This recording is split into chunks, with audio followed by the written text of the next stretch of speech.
J'ai débarqué dans cette carrière d'orchestrateur alors que j'étais absolument pas destiné à ça. Moi je savais lire et écrire la musique, mais je ne savais pas orchestrer. Et la première orchestration que j'ai faite, c'est pour un album qui s'appelait Costa Yarat Costa, avec mes camarades Michel et Georges Costa. On a mis les chansons ensemble et il fallait que quelqu'un orchestre, j'ai orchestré. Les musiciens qui étaient là pendant les séances au studio Davout, on parlait entre eux beaucoup, aux régisseurs, à plein d'autres productions, disant il y a un orchestrateur formidable à Paris.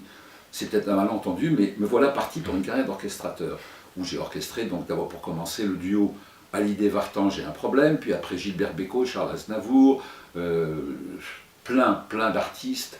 Je me suis attaché après à travailler de plus près et de produire avec Françoise Hardy, Michel Jonas, Michel Fugain.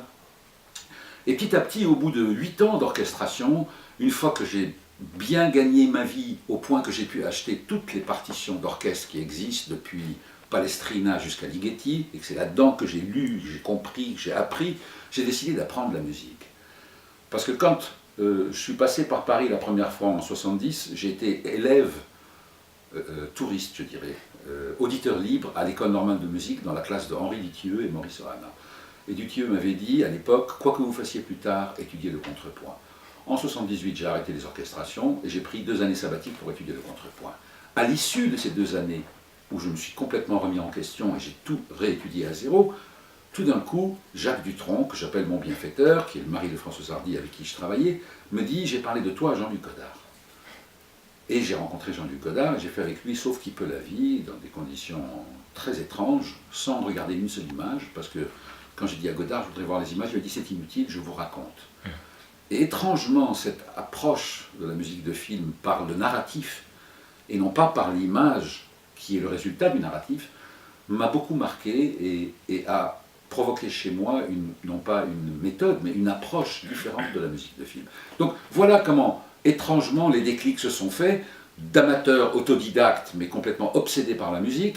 J'ai joué de l'orgue aussi classique, je donnais un récital d'orgue à Beyrouth. Je connaissais beaucoup la musique du dedans, mais pas seulement la musique classique, toutes les musiques m'intéressaient. Voilà comment je suis devenu orchestrateur. J'ai composé des chansons aussi pour Françoise Hardy, pour Jonas, pour moi-même. Et après, j'ai débarqué dans le cinéma, alors que je ne suis pas au départ un cinéphile averti.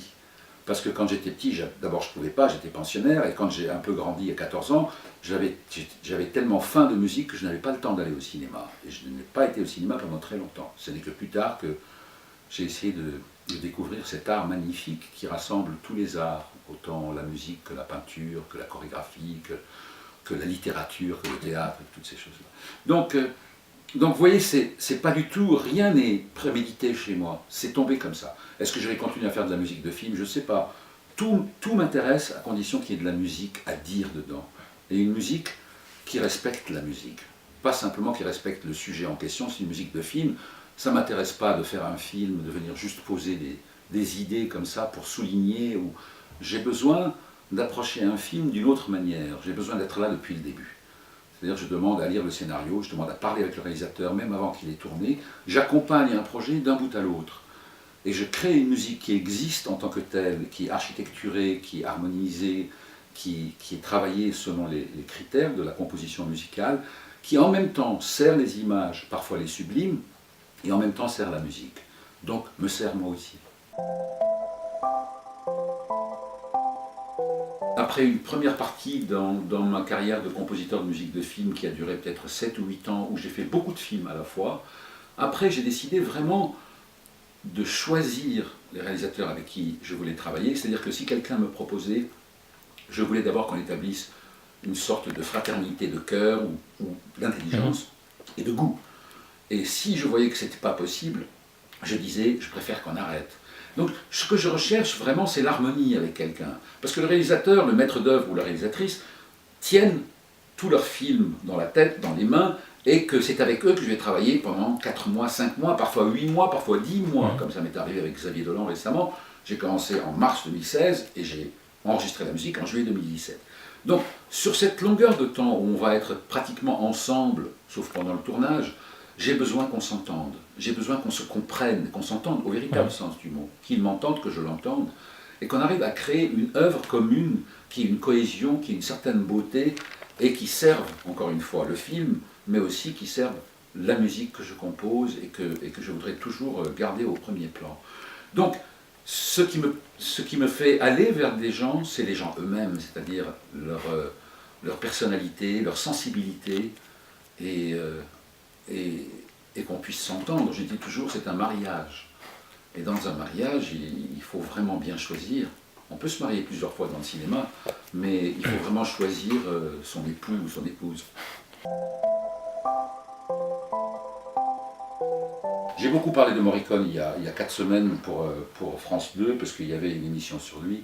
Et donc, comme je ne connaissais pas toute sa musique, je l'ai étudié la veille, j'ai regardé et écouté tout ce qu'il faisait. C'est un excellent compositeur qui est reconnaissable entre mille. Il n'y en a pas beaucoup comme ça. Il y a lui, il y a Bernard Herrmann qu'on reconnaît tout de suite, il y a Rota qu'on reconnaît tout de suite, Jerry Goldsmith, à travers tous ses déguisements, qu'on reconnaît tout de suite. Ce sont les compositeurs que moi, personnellement, j'aime beaucoup dans le cinéma. Mais vraiment au plus haut point, je pense, Bernard Herrmann et Rota.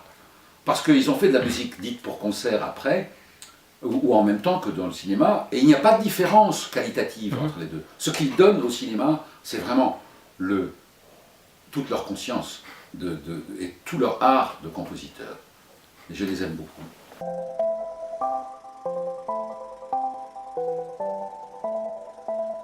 Antonio Minghella est venu vers moi parce qu'il adorait la partition de 37.2 le matin et de l'amant. Et il me faisait une confiance absolue. Par contre, il me guidait. Par exemple, pour le patient anglais, il m'a dit « I have 4 clues ». Clue, c'est indice. Il dit « Je ne vais pas te dire quelle musique tu vas composer. D'abord, je veux simplement dire que Minghella n'est jamais intervenu quand j'enregistrais une musique. Il était très respectueux de ce que le compositeur faisait. Il pouvait suggérer des choses, mais jamais des changements drastiques. Et il m'a dit « J'ai 4 indices pour toi. D'abord, l'Orient, pour ce film. Deuxième chose, Puccini. Je dis pourquoi Puccini? Il me dit Puccini pour l'élégance de ses harmonies et pour la beauté de ses mélodies, qui ne ressemblent à personne d'autre. 3, Jean-Sébastien Bach. Et 4, la dramaturgie même du film. Et ça a été les pistes sur lesquelles j'ai pu créer, avant le tournage, les thèmes principaux du patient anglais. Évidemment, quand il les a écoutés, l'avantage de travailler avec quelqu'un qui est musicien dans l'âme, qui est mélomane, c'est que vous jouez quelque chose au piano, tout de suite il capte, il sait où vous allez aller, peu importe l'orchestration, il entend l'essence, il n'entend pas l'artifice. L'artifice vient après, l'orchestration viendra après. Mais l'essence d'un thème se trouve quand on le joue au piano ou quand on le chante. Aujourd'hui, ce n'est plus comme ça avec les réalisateurs. Pour chaque scène, il faut créer une maquette avec des échantillons, avec des choses comme ça, pour donner une idée de ce que sera la musique une fois qu'elle est orchestrée en studio. Mais les réalisateurs les plus raffinés et les plus cultivés n'ont pas besoin de ça. Ils entendent tout de suite la valeur d'un thème par rapport. J'ai un souvenir avec Jean-Jacques Hano. Jean-Jacques Hano m'a apporté plein de documentation sur la musique au Vietnam dans les années 1930, parce que je devais écrire un foxtrot, un one-step, et de la musique de danse de cette époque-là, avant le tournage. Et puis avant de partir au tournage, je lui dis, mais qu'est-ce que tu penses de la musique du film, le thème principal du film? Il me dit, oh, tu sais Gabriel, c'est une histoire très très simple. Un amour voué à l'échec entre une petite fille de 16 ans, follement amoureuse d'un Chinois beau comme un astre de 32 ans. C'est une histoire simple. Et il me dit comme ça, un peu comme un arpège en musique. Ta -da -da -da. Il est parti au Vietnam, en tournée. Et quand il est rentré, je lui ai montré le thème. Je lui ai dit, tu vois, tu m'as parlé d'arpège. Ta -da -da -da. Moi, je n'ai pas fait un arpège normal, j'ai fait un arpège pentatonique, c'est-à-dire qui obéit à une gamme indonésienne. Alors, au lieu de faire ta -da -da -di, je fais ta -da -da -da -di. Voilà. Et je lui ai fait entendre le thème. Je n'avais pas vu les images encore. Il était là, je l'ai joué au piano. Il m'a dit, je prends cette bande tout de suite, je suis sûr qu'elle va marcher. Et il m'a dit après, je l'ai posée n'importe où sur le film, c'était l'esprit du film. Donc, si vous voulez, le fait de travailler en amont, c'est travailler sur l'esprit général du film. Après, à la lettre, shot by shot, comme on dit, à l'image près, on le fait après. Donc c'est un travail de longue haleine, Mais ça permet aux compositeurs, en l'occurrence à moi, de créer des thèmes qui existent en tant que musique telle qu'elle. C'est-à-dire qu'on peut les jouer, je pourrais les jouer à mon concert le samedi 9, les gens peuvent se souvenir des images du film ou ne pas s'en souvenir, peu importe. Ils vont voir des images défiler dans leur imagination. Parce que ces musiques sont construites comme des musiques à part entière. Donc, d'un côté, pouvoir servir la musique et pouvoir servir le cinéma, ça a toujours été mon rêve.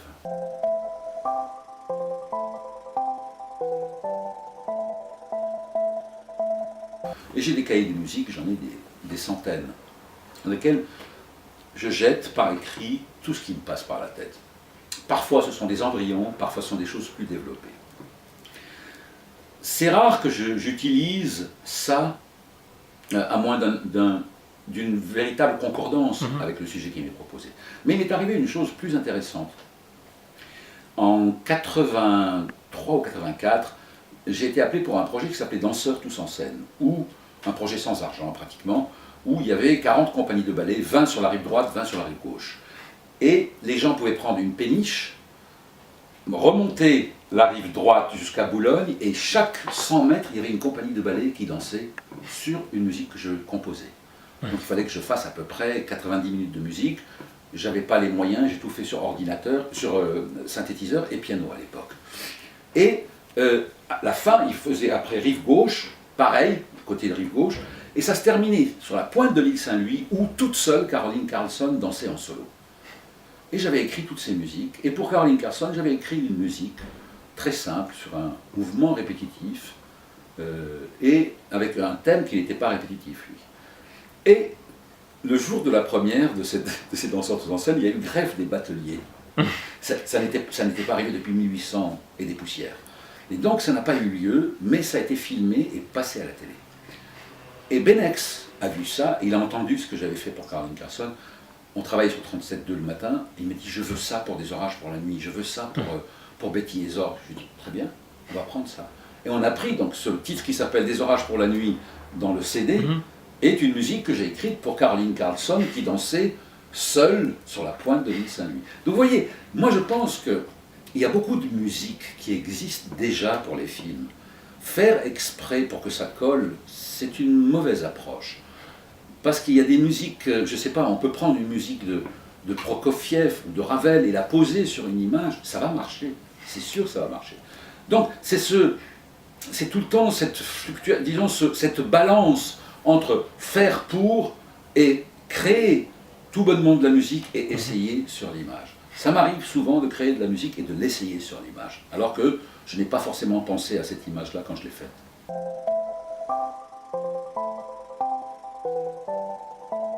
À la Philharmonie, j'ai choisi, moi, d'utiliser 35 minutes d'image sur un concert de 90 minutes.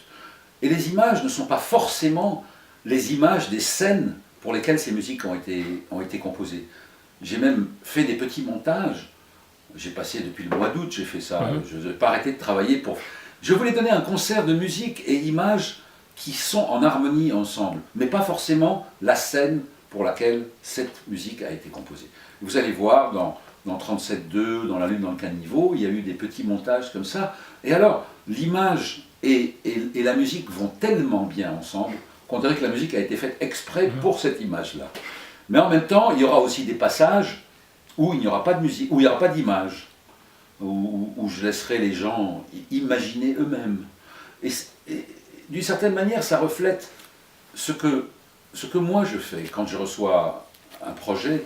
Je lis, je parle avec le réalisateur, j'avance beaucoup, et puis quand je reçois les images, je les regarde une fois, 2 fois, 3 fois, autant de fois qu'il le faut, pour qu'elles rentrent bien dans ma tête, dans ma mémoire, dans mon cœur, et après, je ne regarde plus les images. Parce que je travaille avec le souvenir de l'image. Et ça m'a remémoré quelque chose qui existe depuis le début du cinéma, jusqu'aux années 85-90, où on commençait les vidéos qu'on donnait aux compositeurs. Avant, des gens comme Miklos Rocha, ou Tionkin, ou Bernard Herrmann, ou Jerry Goldsmith, ils allaient en salle de montage sur la Mapiola, ou sur un truc assez bancal de l'époque. Il y avait ce qu'on appelle un music editor qui était là, qui leur donnait les temps de musique. Ils voyaient la scène, ils avaient cette fiche de temps de musique, ils rentraient chez eux et ils composaient. ils composaient, ils n'avaient pas l'image en face d'eux. Et pourtant, quand on écoute les pièces synchro de Bernard Herrmann dans Psycho, dans North by Northwest, etc., tous les temps sont respectés, mais le temps de la musique est infini, parce qu'on ne sent pas que Bernard Herrmann ou Jerry Goldsmith ou Miklos Rocha ont vraiment ponctué les choses. Ils ont une musique qui, par coïncidence, est parfaitement synchrone avec l'image. Cette coïncidence a été travaillée, évidemment, mais n'a pas, la coïncidence et la synchronicité n'a pas vidé la musique de sa substance. Souvent, je vois aujourd'hui des films dont la musique colle très très bien, et les synchros et tout ça, mais la musique n'a pas de substance. C'est-à-dire que si on la sort de cette scène-là, ce qu'on écoute ne ressemble à rien. Voilà. Et c'est un travail très difficile, parce que tenir compte en même temps des exigences du cinéma, des dialogues, de la dramaturgie de la scène, de la couleur même de l'image, tout en permettant à la musique de s'exprimer librement, c'est ça la plus grande difficulté de la musique de film.